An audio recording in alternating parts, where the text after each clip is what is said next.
11 वर्षामध्ये सगळ्यात जास्त महागाई वाढलेली आहे. गेल्या 11-12 वर्षापासून महागाई वाढत चाललेली आहे. डॉलरचा भाव वाढतोय, रुपया खाली पडत चाललेला आहे.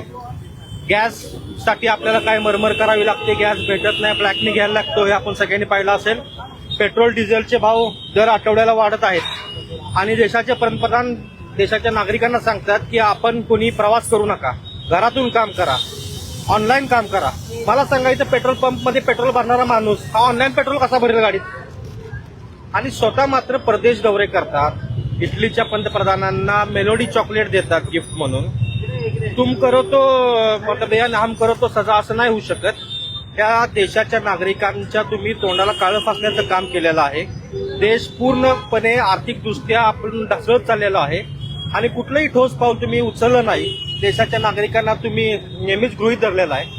त्यामुळे देशामध्ये आता उद्रेक पाहायला आपण मिळतो आहे. सगळीकडे कांद्याचे भाव घसरत चाललेले आहेत, पेपर लीक होते आणि सरकार जे तिसऱ्यांदा मोदी बसलेले आहेत हे सबशेल फेल ठरलेले आहेत, हे आपल्या माध्यमातून मी सांगू इच्छितो. सर, आज युवक काँग्रेस रस्त्यावर उतरलेली आहे. कशा पद्धतीने येणाऱ्या काळात भूमिका असणार? नाही, येणाऱ्या काळामध्ये मेलोडी चॉकलेट देऊन, हे मोदींचं आवडती चॉकलेट असं मला वाटते आणि ते मिलोनीना त्यांनी दिलं आणि खऱ्या अर्थाने रस्त्यावर उतरून देशाच्या पंतप्रधानांचं महागाईचं चॉकलेट आहे हे लोकांना देऊन लोकांची जनजागृती करण्याचा प्रयत्न करतोय.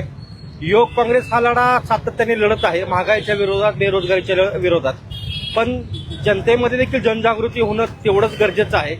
जेव्हा जनता जागृत होईल तेव्हाच या देशामध्ये परिवर्तन होईल किंवा या सरकारला कुठेतरी अंकुश विचारेल. या सरकारला विरोधी पक्ष म्हणून जाब विचारण्याचं काम आम्ही सातत्याने करत आहेत. पण जनता जेव्हा रस्त्यावर उतरून जाब विचारायला चालू करेल तेव्हा हे सरकार टाळेवर.